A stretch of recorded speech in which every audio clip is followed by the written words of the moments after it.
something else unique, we have had members leave us but come back. And I think that is a real compliment to this group, that they saw the value and came back to our group.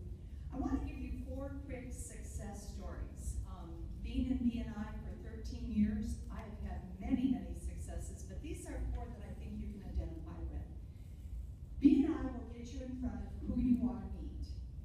Many years ago, our agency wanted to work with a specific real estate company in Mississippi. I had the business card of the lady that I wanted to meet. And at that meeting, there was a 20-year-old visitor that was representing Napa Cafe. I passed the business card around. When she saw it, she said, "My dad graduated with this lady. I'll get you introduced." And she did.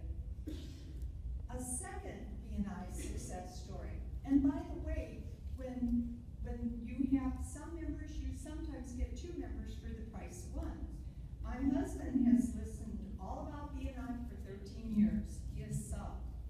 And a while ago, he said to me, "Who's the guy in your B&I group that does health insurance?" He said, "One of my golfing buddies out at Colonial is looking for a group health bed." Well, I said, "That's Lloyd Koldmeyer." So they were introduced to one another, and Lloyd shared with the group what that introduction brought. Well, based on Troy's referral to the owner, in less than 3 weeks, we closed, we got all their employee benefits, which resulted in over $486,000 in additional business. How's that for success? The third example I want to use is B&I Connect, kind of piggybacking on what Jana said. I'm a landlord. I have investment property. I have one in Madison, Wisconsin. And I love this tenant. She's been there for 3 years. She called me in January and she said, "I don't know what's going on, but I have no heat." Now I'm 650 miles away, and I really want to take care of my tenant. What was I going to do? I didn't know any heating people in Madison. I went to B&I Connect.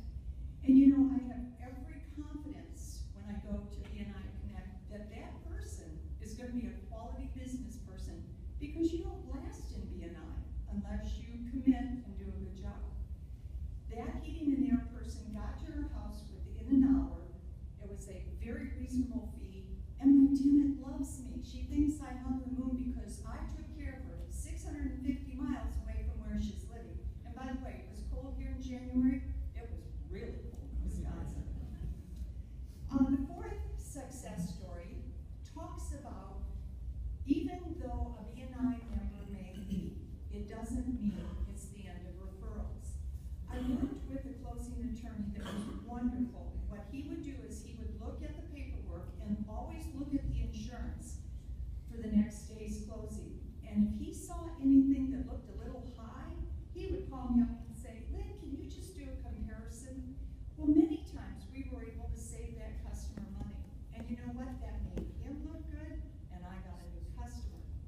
Now, I was very flattered by this man that he sent me so much business, but he never asked me to quote his own insurance. And I'm very respectful of that. He left our agency, or left B&I, to do another type of law. 4 years later, he called me out of the blue and says, "Lynn, I want you to be my insurance agent." That to me was the biggest compliment I think I could have gotten. People leave B&I sometimes for different reasons. They lose a job, they change a job, but that doesn't mean that you're forgotten. They will continue to send you referrals if you've established that B&I relationship. Now, just a couple tips.